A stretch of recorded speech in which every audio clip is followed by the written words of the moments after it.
नमस्कार दोस्तों, मैं रोहित आपका स्वागत करता हूं आपके अपने चैनल स्टडी विद एलिसेलेक्स पर। और आप जानते हैं दोस्तों, और फरवरी में आपका एग्ज़ाम होना है और उस हिसाब से आपको जो है तैयारी करनी है।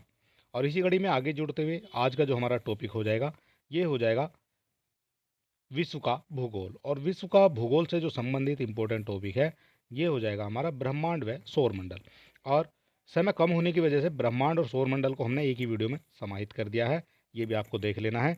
और आगे जो विश्व के भूगोल से जितनी भी वीडियो आएंगी हमारी, इसी तरह से जो है दो दो टॉपिक को हम ज्वाइंट करके आपको वीडियो बना देंगे और जल्दी से जो है आपका सिलेबस पूरा करा देंगे।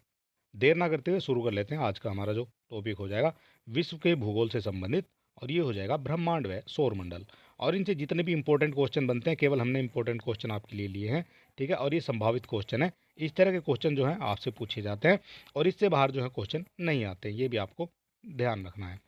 और सबसे पहले जो हम बात करेंगे वो करेंगे हम सामान्य अवधारणा की। जो आपकी अवधारणा है ब्रह्मांड की, उससे हम बात करेंगे। और चलिए दोस्तों, देख लेते हैं आज का हमारा पहला क्वेश्चन क्या हो जाता है।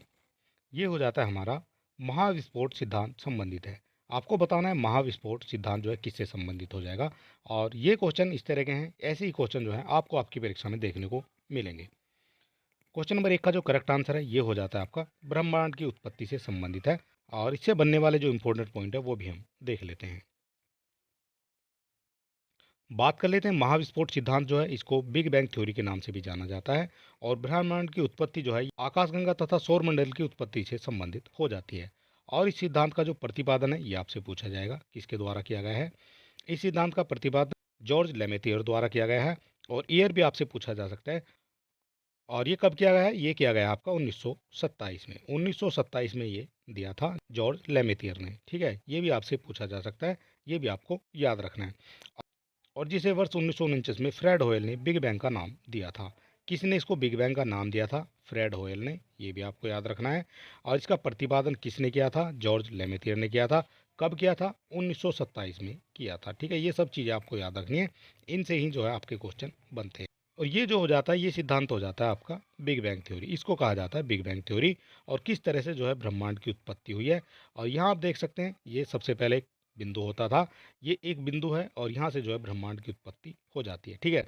जब इसमें विस्फोट हुआ है, तो विस्फोट होने के बाद ये धीरे धीरे जो है ठंडा होता रहा। और जितना दूर जाएगा उतना ही ठंडा होता रहेगा। और उस हिसाब से जो है इसकी अभी भी दूरी जो है ये बढ़ रही है, ये भी आपको देख लेना है, ठीक है। इसकी जो दूरी है वो अभी बढ़ रही है। और जितना दूर ये होता चला जाएगा, ठीक है, उतना ही जो है ये ठंडा होता चला जाएगा, ठीक है। ये चीज़ आपको देख लेनी है। और इसी से जो है हमारी गैलेक्सी का निर्माण हुआ है, ठीक है। ये सब जो है जितनी भी हैं, ये आपकी सब गैलेक्सियाँ हो जाती हैं। बात कर लेते हैं क्वेश्चन नंबर 2 की। बिग बैंग सिद्धांत निम्नलिखित के उद्भव की व्याख्या करता है। ये किसकी व्याख्या करता है, ये आपको बताना है। और ये क्वेश्चन आपसे पूछा गया क्वेश्चन है। क्वेश्चन नंबर 2 है, और 2 का जो करेक्ट आंसर ये आपका हो जाता है ब्रह्मांड। बिग बैंग सिद्धांत जो है ये आपका ब्रह्मांड की उद्भव की व्याख्या करता है। और ये हो जाता है आपका ब्रह्मांड की उत्पत्ति किस तरह से हुई है, ये हम आपको बता रहे थे। ये आपका जो बिग बैंग है, यहाँ आपका जो एक पॉइंट में, यहाँ देख लेते हैं, एक फर्स्ट सेकंड में इस तरह से हुआ है। और 3 मिनट में जो है कुछ इस तरह से जो रचना बन जाती है। इसके बाद आफ्टर 3 लाख ईयर, ये 3 लाख साल के बाद इस तरह से जो है इसकी रचना बननी शुरू हो जाती है। जिस तरह से जो है इसकी दूरी बढ़ रही है और ये ठंडा होता जा रहा है। और ठंडा होने के साथ साथ जो है इसमें जो है जीव की भी उत्पत्ति हो जाती है, ठीक है। जीव की उत्पत्ति हुई है, ये हुई है लगभग 14 बिलियन साल के बाद जो है यहाँ जीव की उत्पत्ति हो जाती है, ये आप देख सकते हैं, ठीक है। और उससे पहले जो है हमारी आकाशगंगा का ये निर्माण हो गया है। और जितने भी आपके ग्रह हैं उनका निर्माण हो गया है, ठीक है। और जो हमारा जीव की उत्पत्ति हुई है, जीव की उत्पत्ति हुई है आपकी 14 मिलियन साल के बाद में, ठीक है। ये चीज़ आपको याद रखनी है। बात कर लेते हैं, क्वेश्चन नंबर हो जाता है 3। आकाशगंगा यानी मिल्की वे वर्गीकृत की गई है। ये कैसे वर्गीकृत की गई है, ये आपको बताना है। क्वेश्चन नंबर हो जाता है 3, और 3 का जो करेक्ट आंसर है ये हो जाता है आपका सर्पिलाकार। आकाशगंगा सर्पिलाकार गैलेक्सी के रूप में वर्गीकृत की गई है। और इससे बनने वाले जो इंपॉर्टेंट पॉइंट है वो क्या हो जाते हैं, ये भी हम देख लेते हैं। गैलेक्सी अनेक आकार प्रकाश में दृश्य होती है। और खगोलीय गैलेक्सी को मुख्यतः 3 प्रकारों में विभाजित करते हैं। कौन कौन से 3 प्रकार हो जाएंगे, ये भी आपको याद रखना है। सबसे पहले हो जाती है आपकी अंडाकार एलिप्टिकल, ये हो जाती है। सर्पिलाकार यानी स्पाइरल हो जाती है। अनियमित आकार हो जाता है, इसको कहते हैं इर्रेगुलर। ठीक है, इर्रेगुलर हो जाती है। ये जो है 3 प्रकार से आपकी गैलेक्सी को विभाजित किया गया है। और बात करते हैं वर्ष 2005 में स्टिप्टर स्पेस टेलीस्कोप ने आक- आकाशगंगा के आकार के बारे में पूर्ण धारणाओं एवं विभ्रम के विपरीत इस बात की स्पष्ट साक्ष्य पेश किए थे कि आकाशगंगा का आकार दंड सज्जित सर्पिलाकार जो है ये हो जाता है। ठीक है, कैसा हो जाता है? ये बैरिड सर्पिल हो जाता है। और यहाँ देख लेते हैं हम, जो हमारी आकाशगंगा है ये हो जाती है कोरुगेटेड आकाशगंगा। और यहाँ हम देख सकते हैं ये हमारा सन की स्थिति दिखाई गई है, ये आपका सन हो जाता है। ठीक है, यहाँ जो है हमारा सन है और ये हमारी पूरी आकाशगंगा हो जाती है और इसको जो है सर्पिलाकार कहा जाता है। ठीक है, इस तरह से ये सर्पिलाकार हो जाती है। ठीक है, हमारा जो सन है वो इस तरह से घूम रहा है और इस सन के जो चारों तरफ है ये हमारे ग्रह चक्कर लगाते हैं, ये भी आपको याद रखना है। और यहाँ बात कर लेते हैं टाइप ऑफ गैलेक्सी, कौन कौन सी टाइप की गैलेक्सी हैं ये भी आपको देख लेना है। तो सबसे पहले एलिप्टिकल आपको बता दी गई है, ये आपकी अंडाकार हो जाती है। ठीक है, ये आप देख सकते हैं इस तरह से जो है अंडाकार इसको कहा गया है। और दूसरी की बात करेंगे तो दूसरी आपकी स्पाइरल हो जाती है, स्पाइरल यानी सर्पिलाकार। तो ये कुछ इस तरह से जो है ये सर्पिलाकार हो जाती है। ठीक है, ये भी आपको देख लेनी है, ये आपकी सर्पिलाकार हो जाती है। और तीसरी जो है वो आपकी इर्रेगुलर हो जाती है। और तीसरी जो है ये आपकी हो जाती है इर्रेगुलर। और इर्रेगुलर का मतलब है ये आपकी अनियमित हो जाती है। ठीक है, अनियमित आकार की हो जाती है, इसका आकार जो है कुछ भी नहीं है। ठीक है, ये भी आपको याद रखना है। 3 तरह की गैलेक्सी हमने आपको बता दी है और ये 3 से ही जो है क्वेश्चन आपके पूछे जाते हैं। बात कर लेते हैं क्वेश्चन नंबर 4 की। हमारी आकाशगंगा के केंद्र की परिक्रमा करने के में सूर्य को समय कितना लगता है, ये आपको बताना है। बात कर लेते हैं क्वेश्चन नंबर 4 की। हमारे केंद्र की परिक्रमा करने में सूर्य को समय लगता है, सूर्य को कितना समय लगता है ये आपको बताना है। और क्वेश्चन नंबर 4 का जो करेक्ट आंसर है ये हो जाता है आपका सी, यानी 25 करोड़ वर्ष। हमारी आकाशगंगा के केंद्र की परिक्रमा करने में सूर्य को 25 करोड़ वर्ष लगते हैं। बात कर लेते हैं इससे बनने वाले इंपॉर्टेंट पॉइंट की। गैलेक्टिक केंद्र से लगभग 7.94 kpm, आपका कह सकते हैं 26,000 प्रकाश वर्ष की औसत दूरी तथा लगभग 720 किलोमीटर प्रति घंटा औसत गति के कारण सूर्य को एक परिक्रमा करने में लगभग 22.5 से 25 करोड़ वर्ष लगते हैं। आप कह सकते हैं 22.5 करोड़ से 25 करोड़ वर्ष लगते हैं। और परिक्रमा की यह अवधि ब्रह्मांड का वर्ष जो है ये कॉस्मिक ईयर कहलाती है। ठीक है, ये क्या कहलाती है? ये आपका ब्रह्मांड का कॉस्मिक ईयर कहलाती है। बात कर लेते हैं क्वेश्चन नंबर 5 की। तारे का रंग सूचक है, तारे का रंग किसका सूचक हो जाता है? दूरी का, ज्योति का, पृथ्वी से दूरी का, या उसके ताप का? क्वेश्चन नंबर 5 है और 5 का जो करेक्ट आंसर ये आपका हो जाता है डी, तारे का जो रंग है उसके ताप का सूचक हो जाता है। और किस तरह से हो जाता है ये भी हम देख लेते हैं। और यहाँ आपको जो है रेड भी दिखाया गया है और ब्लू भी दिखाया गया है। तो सबसे पहले बात कर लेंगे, जिसका आपका सबसे ज़्यादा ताप होगा वो आपका हो जाता है ब्लू कलर का।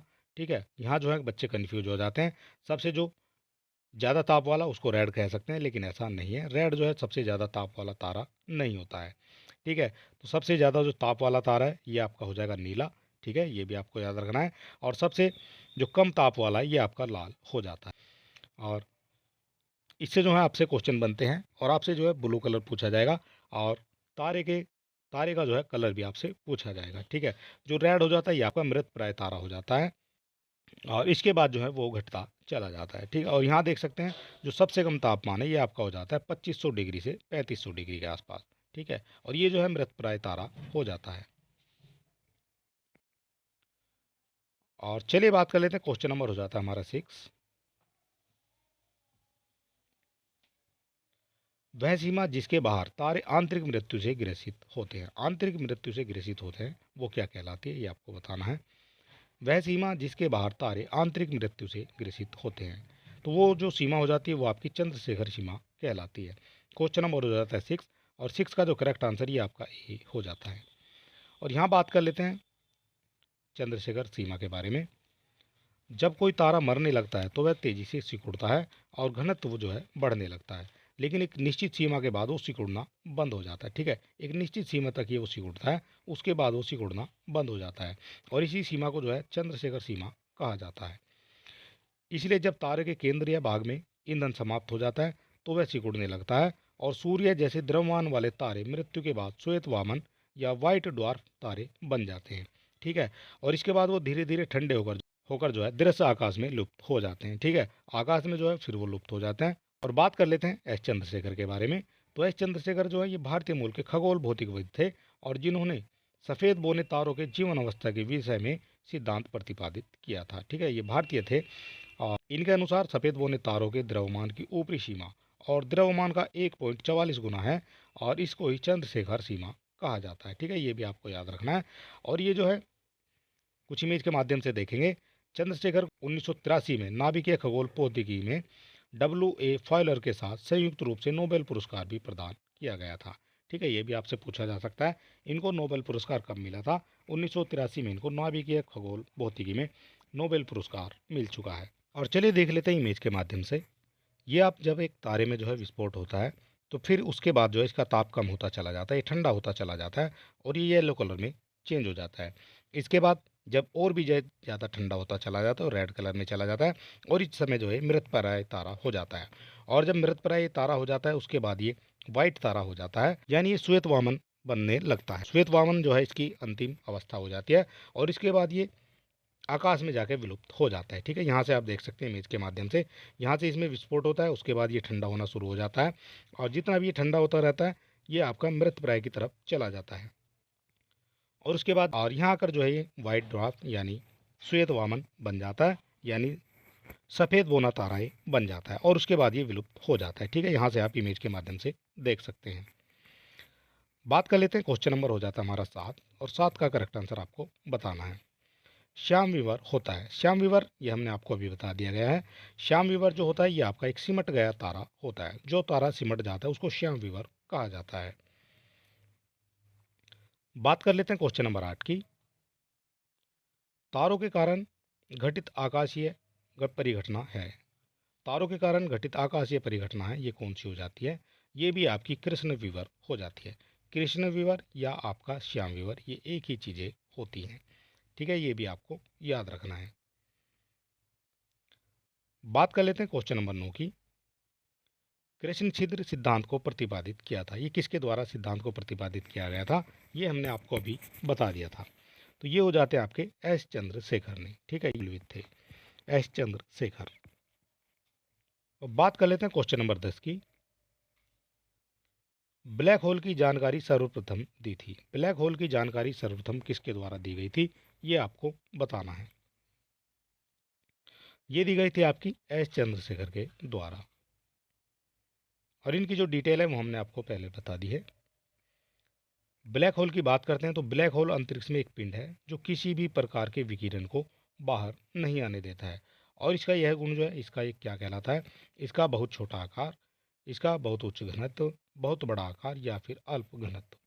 क्वेश्चन नंबर 11 है और 11 का जो करेक्ट आंसर ये हो जाता है इसका बहुत उच्च घनत्व। बहुत उच्च घनत्व के कारण जो है इसके अंदर जो चीज़ चली जाती है वो कभी वापस नहीं आती है।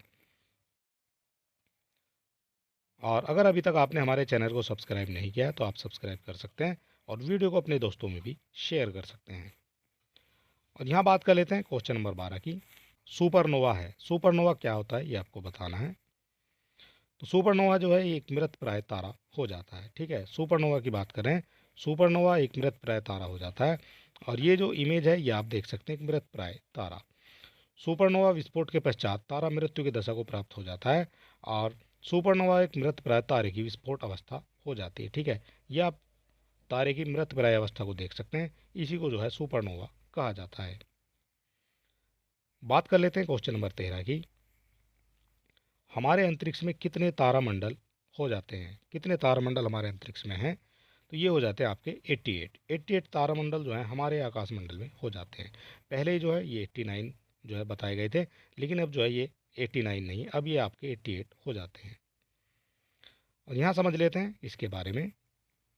इंटरनेशनल एस्ट्रोनॉमिकल यूनियन यानी IAU के अनुसार आकाश में कुल 88 तारामंडल हो जाते हैं, जिसमें से अधिकांश को दक्षिणी गोलार्ध में ही देखा जाता है। ठीक है, दक्षिणी गोलार्ध जो है उसमें जो है देखा जाता है सबसे अधिक को।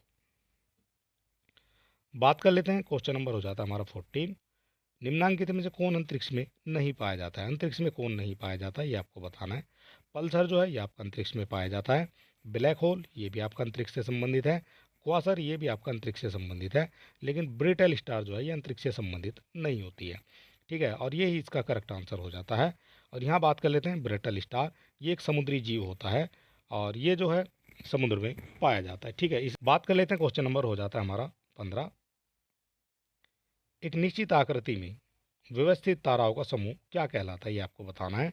एक निश्चित आकृति में व्यवस्थित ताराओं का समूह ये आपका नक्षत्र कहलाता है। बात कर लेते हैं इससे बनने वाले इंपॉर्टेंट पॉइंट के बारे में। खगोल शास्त्र में आकाश में दिखने वाले तारों का एक समूह है जो हमें एक निश्चित आकृति में व्यवस्थित प्रतीत होते हैं, जिन्हें एक नाम प्रदान किया गया है, वो है आपका तारामंडल या फिर आपका नक्षत्र। और ये हो जाते हैं आपके, इसको आप तारामंडल कह सकते हैं या फिर आप नक्षत्र कह सकते हैं। बात कर लेते हैं, क्वेश्चन नंबर हो जाता है हमारा 16। हब्बल अंतरिक्ष टेलीस्कोप ने पहली बार एक दूरस्थ तारे के सतह की छाया भेजी है और तारे का क्या नाम हो जाता है, ये भी आपको बताना है। क्वेश्चन नंबर हो जाता है हमारा 16 और 16 का जो करेक्ट आंसर है ये आपका हो जाता है बीटलग्यूस। बीटलग्यूस जो है ये उसके तारे का नाम हो जाता है। बात कर लेते हैं इसके बारे में। जो आपका बीटलग्यूस होता है ये ओरियन तारा समूह का दूसरा चमकीला तारा हो जाता है और यह पृथ्वी से लगभग 650 प्रकाश वर्ष की दूरी पर स्थित है और इसे इसे सर्वप्रथम 1836 ईस्वी में सर जॉन हर्शेल ने देखा था, किंतु 1955 में हबल दूरबीन ने इसका चित्र खींचा और सूर्य के अतिरिक्त किसी तारे का खींचे जाने वाला यह प्रथम चित्र हो जाता है। ठीक है, ये भी आपको याद रखना है और ये 650 प्रकाश वर्ष की दूरी पर हो जाता है। बात कर लेते हैं क्वेश्चन नंबर 17 की। प्रकाश वर्ष इकाई है, प्रकाश वर्ष किसकी इकाई है ये आपको बताना है। समय की, चमकीलेपन की, इनमें से कोई नहीं, या फिर दूरी की। क्वेश्चन नंबर 17 और 17 का जो करेक्ट आंसर ये हो जाता है आपका बी, यानी दूरी की।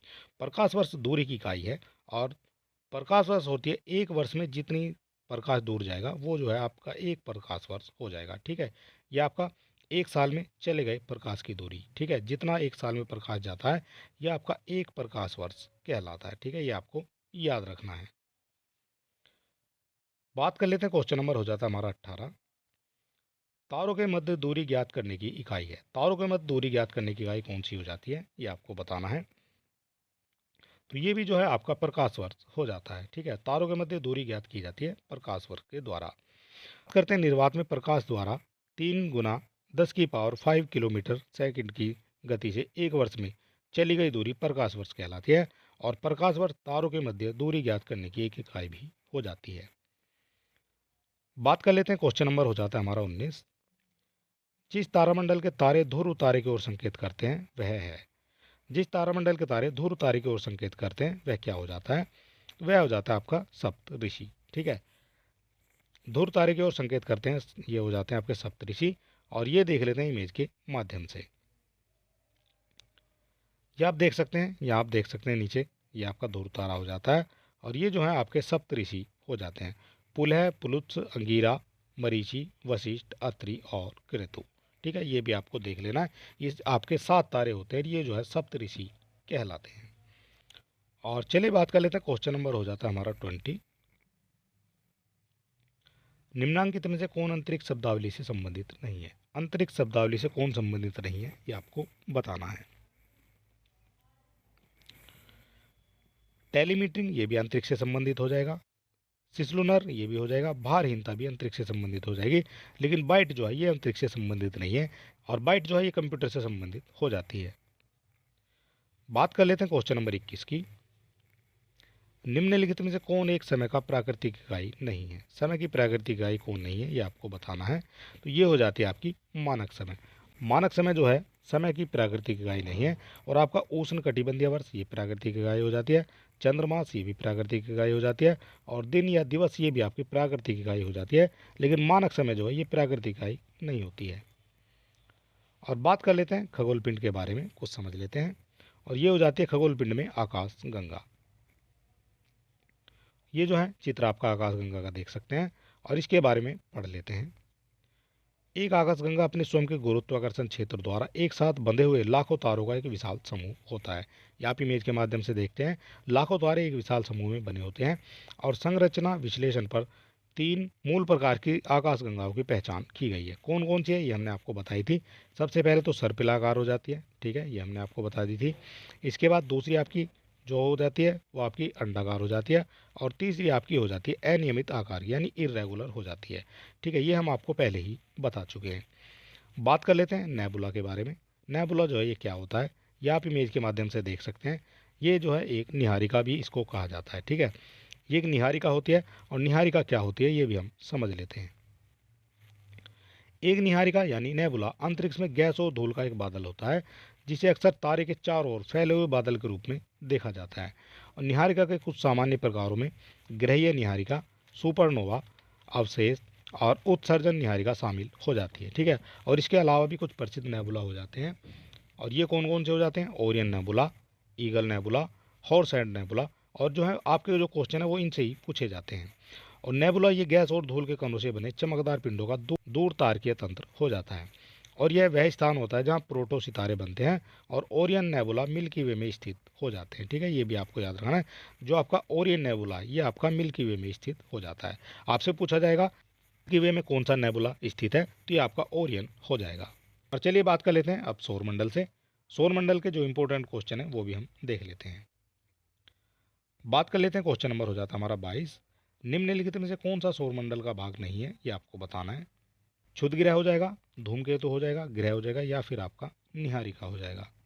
क्वेश्चन नंबर 22 है, और 22 का जो करेक्ट आंसर है ये आपका निहारिका हो जाता है। निहारिका जो है ये सौरमंडल का भाग नहीं होता है। और क्षुद्र ग्रह ये सौरमंडल का भाग हो जाएगा, ग्रह ये भी सौरमंडल में, और धूमकेतु जो है ये भी सौरमंडल का भाग हो जाता है। बात कर लेते हैं इससे बनने वाले इंपॉर्टेंट पॉइंट के बारे में। सौरमंडल का निर्माण जो है ये आपका 4.53 से 4.58 बिलियन वर्ष पूर्व हुआ था। और इसको आप लगभग कह सकते हैं 4.6 बिलियन वर्ष भी कह सकते हैं।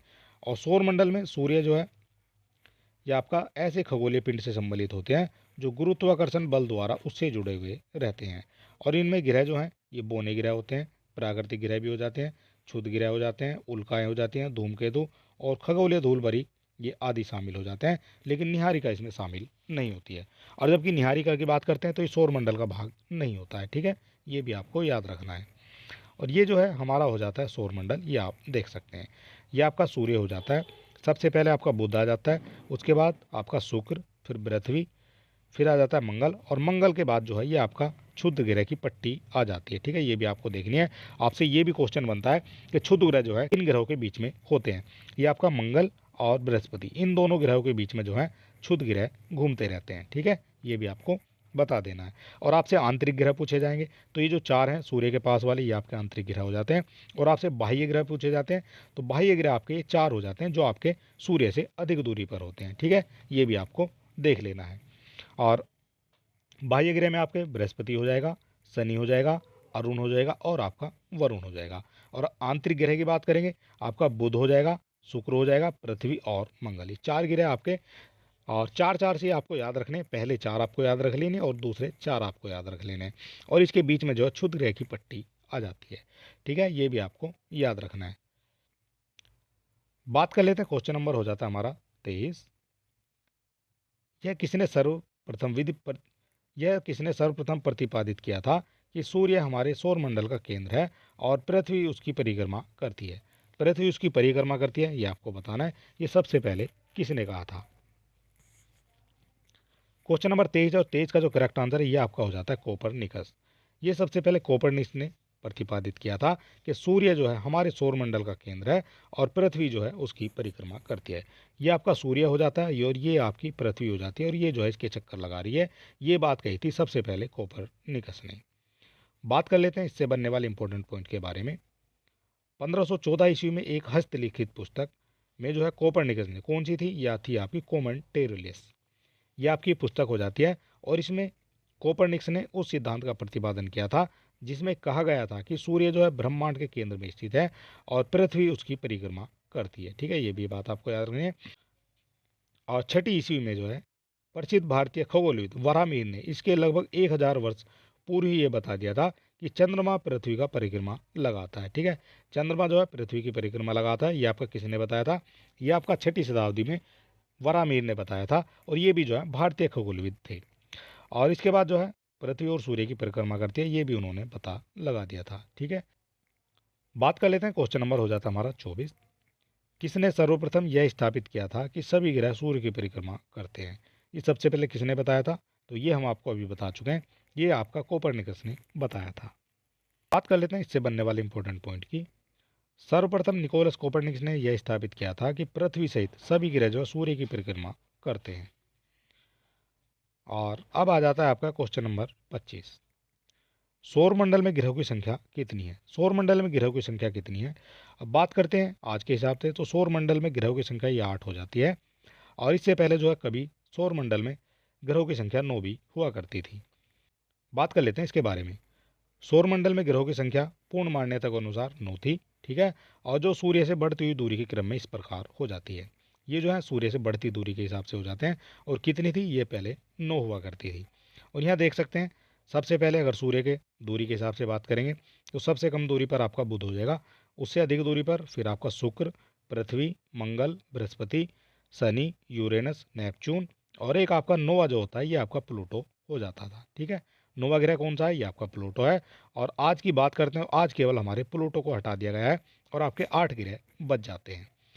बात कर लेते हैं इसके बारे में, क्यों हटाया गया है और कब हटाया गया है। यहाँ से भी जो है एक बार क्वेश्चन बना है, यहाँ से पूछा गया था कि प्लूटो को जो है ग्रह की श्रेणी से कब हटाया गया था। तो यहाँ बात कर लेते हैं उसी के बारे में। 14 से 25 अगस्त 2006 के मध्य प्राग में जो है चेक गणराज्यों में हुई संपन्न अंतर्राष्ट्रीय खगोल संघ की यानी IAU की जो बैठक हुई थी, और ये 26 महासभा की बैठक में प्लूटो को ग्रहों की श्रेणी से हटाकर बोना ग्रह की श्रेणी में डाल दिया गया था। ठीक है, कब की बात है? ये बात है आपकी 2006 की, और ये ईयर आपसे पूछा जाता है। और ग्रहों की संख्या जो नई मान्यता के अनुसार 9 से घटकर अब कितनी रह गई है? ये आपकी 8 रह गई है। ठीक है, पहले थे 9, अब रह गए हैं आपके 8। एक हटाए, ये कब हटाए? ये आपका 2006 में हटाया गया है। ठीक है, और ये कौन सा हो जाता है? ये आपका प्लूटो हो जाता है। बात कर लेते हैं, क्वेश्चन नंबर हो जाता है हमारा 26। सूर्य से दूरी के क्रम में निम्नलिखित में से कौन से दो ग्रह मंगल और यूरेनस के बीच आते हैं? ये आपको बताने हैं। मंगल और यूरेनस के बीच में कौन से ग्रह आते हैं? बुध हो जाता है, फिर आपका शुक्र हो जाता है, फिर आपकी पृथ्वी हो जाती है, और फिर आपका मंगल हो जाता है। ठीक है, और आपसे पूछा गया है जो मंगल और यूरेनस के बीच, तो इसके बाद आपका जुपिटर यानी बृहस्पति हो जाता है, और इसके बाद आपका शनि हो जाता है, इसके बाद आपका यूरेनस हो जाता है, और यूरेनस और आपका मंगल के बीच में आपसे पूछा गया है। ठीक है, तो मंगल और यूरेनस के बीच में एक तो आपका जुपिटर आ जाता है और एक आपका सैटर्न यानी शनि आ जाता है। ठीक है, ये दोनों ग्रह आपको याद रखने हैं। और शनि और बृहस्पति, तो शनि और बृहस्पति जो हैं ये आपके दिए गए ऑप्शन नंबर बी में। ठीक है, ऑप्शन नंबर बी जो है इसका करेक्ट हो जाता है। क्वेश्चन नंबर हो जाता है हमारा 27। निम्नलिखित ग्रहों को उनकी सूर्य से दूरी के बढ़ते क्रम में व्यवस्थित कीजिए। ये आपको व्यवस्थित करना है, प्लूटो, पृथ्वी, बृहस्पति और यूरेनस। सबसे पहले कौन सा आ जाएगा ये आपको देख लेना है, और सबसे बाद में कौन सा आ जाएगा ये आपको देख लेना है। तो इसमें से प्लूटो तो ये सबसे लास्ट में हो जाता है, ये आपको देख लेना है। तो सबसे लास्ट में इसके बाद में जो है कोई ग्रह नहीं बचता है, इसीलिए एक नंबर हमारा सबसे बाद में होगा, और एक नंबर हमारा 3 ऑप्शन में सबसे बाद में दिया गया है। इस हिसाब से आपसे कह सकते हैं ये तो आपका नहीं होगा। ठीक है, बात कर लेते हैं सबसे पहले की। तो बृहस्पति और यूरेनस ये आपके बीच में आ जाते हैं, और पृथ्वी जो है ये सबसे पहले इन चारों में से आ जाएगी। तो 2 नंबर जो है सबसे पहले आ जाना चाहिए इस हिसाब से। तो 2 नंबर जो है ये सबसे पहले केवल एक ही ऑप्शन में दिया गया है, और इस हिसाब से क्वेश्चन है 27 का जो करेक्ट आंसर ये आपका ए हो जाता है। ठीक है, सबसे पहले आपकी पृथ्वी आ जाएगी, उसके बाद आपका 3 यानी बृहस्पति आ जाएगा, फिर आपका यूरेनस आ जाएगा, और उसके बाद आपका प्लूटो आ जाता है। बात की गई है सूर्य से दूरी के बढ़ते क्रम में। और यहाँ देख लेते हैं, क्वेश्चन नंबर हो जाता है हमारा 28। सूर्य और पृथ्वी के मध्य ग्रह हैं। सूर्य और पृथ्वी के मध्य कौन कौन से ग्रह हो जाते हैं ये आपको बताना है। सबसे पहले यहाँ बात करते हैं, ये आपका सूर्य यानी सन हो जाता है। इसके बाद आपका सबसे पहले बुध आ जाता है, फिर आपका आ जाता है, बुध के बाद आ जाता है आपका शुक्र, और शुक्र के बाद आ जाता है आपका पृथ्वी। ठीक है, और आपसे यही पूछा गया है सूर्य और पृथ्वी के बीच में, तो सूर्य और पृथ्वी के बीच में 2 ही ग्रह आपके बचते हैं, एक आपका बुध हो जाता है और एक आपका शुक्र हो जाता है।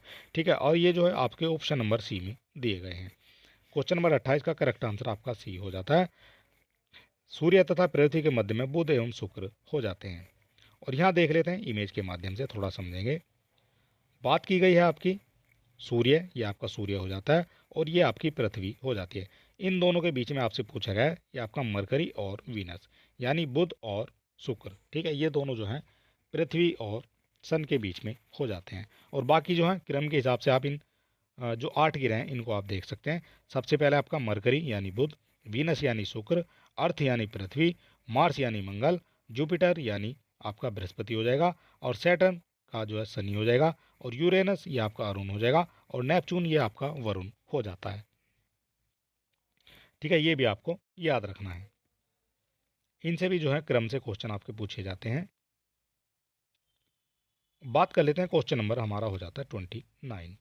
पृथ्वी स्थित है, पृथ्वी स्थित है ये आपको बताना है। पृथ्वी कहाँ स्थित है? सूर्य एवं मंगल के बीच में, ये आपका करेक्ट हो जाता है। सूर्य और मंगल के बीच में पृथ्वी हो जाती है।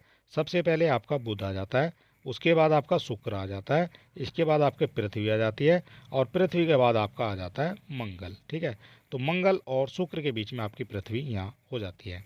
तो ये जो है शुक्र और मंगल के बीच में, ये ऑप्शन नंबर 1 आपका करेक्ट हो जाता है। ठीक है, मंगल और बृहस्पति के बीच में ये आपका गलत हो जाएगा। बुध और शुक्र के मध्य ये भी आपका गलत हो जाएगा। बुध और शुक्र के मध्य में तो ग्रह आते ही नहीं है, और शुक्र और बृहस्पति के मध्य ये भी आपका गलत हो जाता है। ठीक है, बात कर लेते हैं, क्वेश्चन नंबर हो जाता है हमारा 30।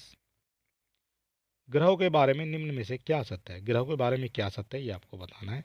ये प्रकाशहीन होते हैं और किंतु चमकते नहीं है, ये गलत हो जाएगा, वो चमकते हैं। ठीक है, प्रकाशहीन तो होते हैं लेकिन चमकते हैं, ये लिखा गया है चमकते नहीं है, ये आपका गलत हो जाएगा। ये अप्रकाशवान होते हुए भी चमकते हैं, ये भी करेक्ट हो जाएगा, क्योंकि वो प्रकाश उनमें नहीं होता है उसके बाद भी वो चमकते हैं, ये आपके लिए करेक्ट हो जाता है।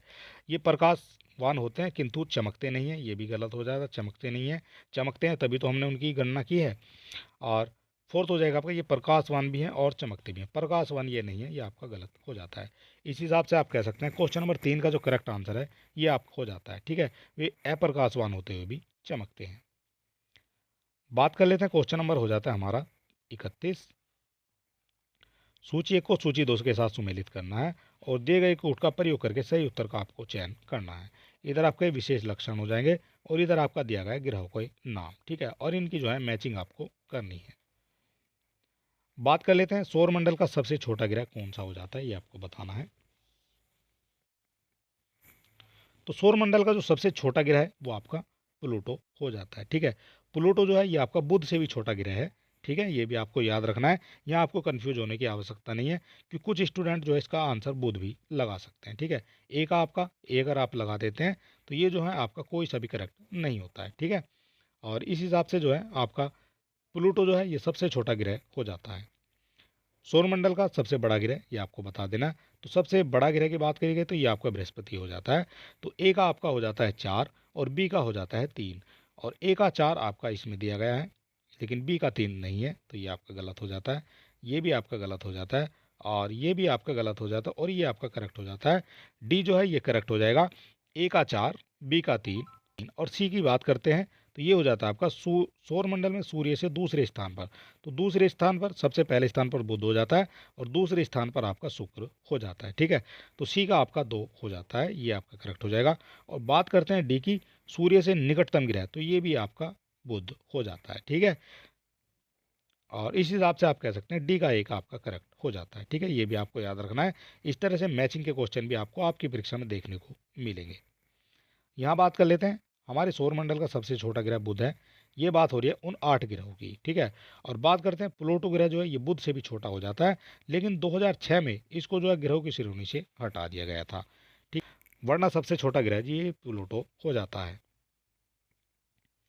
और ये जो है बात कर लेते हैं, ये आपका मरकरी हो जाता है, ये सन है, ये आपका मरकरी, और ये आपका प्लूटो हो जाता है सबसे लास्ट की कक्षा में। और मरकरी हो जाता है सबसे पहली कक्षा में, और प्लूटो हो जाता है सबसे आखिरी की कक्षा में। ठीक है, ये भी आपको याद रखना है। सबसे कम दूरी की बात करेंगे तो आप मरकरी लगा देंगे, और सबसे ज़्यादा दूरी की बात करेंगे तो प्लूटो होता था, लेकिन अब प्लूटो आप नहीं लगा सकते हैं। ठीक है, ये भी आपको याद रखना है। बात कर लेते हैं, क्वेश्चन नंबर हो जाता है हमारा 32। सूर्य के निकटतम ग्रह, सूर्य के निकटतम ग्रह ये कौन सा हो जाता है? तो ये आपका बुध ग्रह हो जाता है। ठीक है, ये तो आप लगा सकते हैं। क्वेश्चन नंबर हो जाता है हमारा 33। निम्नलिखित युग्मों में कौन सा सुमेलित नहीं है? निम्नलिखित युग्मों में कौन सा सुमेलित नहीं है ये आपको बताना है। चलिए बात कर लेते हैं सौरमंडल का सबसे बड़ा ग्रह कौन सा हो जाता है। ये आपका बृहस्पति हो जाता है, ये आपका करेक्ट हो जाएगा। सौरमंडल का सबसे छोटा ग्रह ये आपका बुध हो जाता है, ये भी आपका करेक्ट हो जाएगा। सौरमंडल का सबसे चमकीला ग्रह ये शुक्र हो जाता है, ये भी आपका करेक्ट हो जाएगा। और सौरमंडल का सबसे मंदतम गति वाला ग्रह मंगल, ये आपका गलत हो जाता है। सौरमंडल जो है सबसे मंद गति वाला ग्रह नहीं है, जो आपका सबसे दूरी पर होगा वो सबसे मंद गति वाला हो जाएगा, ठीक है। और मंगल तो ये आपका फोर्थ नंबर पे ही हो जाता है, ठीक है। तो इसलिए जो है ये मंद गति वाला नहीं हो सकता है। अब बात करते हैं इससे बनने वाले इंपॉर्टेंट पॉइंट के बारे में। सौरमंडल में कुल 8 ग्रह हैं, जिसमें सबसे छोटा ग्रह बुध हो जाता है और जबकि सबसे बड़ा बृहस्पति हो जाता है। और शुक्र जो है सबसे चमकीला ग्रह है। वरुण सबसे दूर स्थित है और इसका जो परिक्रमण गति भी सबसे कम हो जाती है। कितनी हो जाती है? ये हो जाती है आपकी 5.4 किलोमीटर सेकंड, ठीक है। 5.4 किलोमीटर सेकंड इसकी परिक्रमण गति हो जाती है। और यह सूर्य की परिक्रमा करने में सर्वाधिक समय कितने दिन लेता है? ये लेता है 59,800 दिन का लगभग इसको समय लगता है। और आप कह सकते हैं अगर वर्ष में बात करेंगे तो 164 साल इसको लग सकते हैं सूर्य की एक परिक्रमा करने में, ठीक है। ये भी आपको याद रखना है। बात कर लेते हैं, क्वेश्चन नंबर हो जाता है हमारा 34। निम्नलिखित में से कौन सा ग्रह सौरमंडल का नहीं है? सौरमंडल का ग्रह कौन सा नहीं है ये आपको बताना है। और इस तरह के इजी क्वेश्चन भी आपको आपकी परीक्षा में देखने को मिलते हैं। बुध जो है ये आपका सौरमंडल का ग्रह हो जाता है, शुक्र भी हो जाता है और आपका शनि भी हो जाता है। लेकिन जो फ्लोरिडा है ये आपका सौरमंडल का ग्रह नहीं होता है। और बात कर लेते हैं, क्वेश्चन नंबर हो जाता है हमारा 35। सूची 1 को सूची 2 से आपको सुमेलित करना है और कूट की सहायता से सही उत्तर का आपको चयन भी करना है।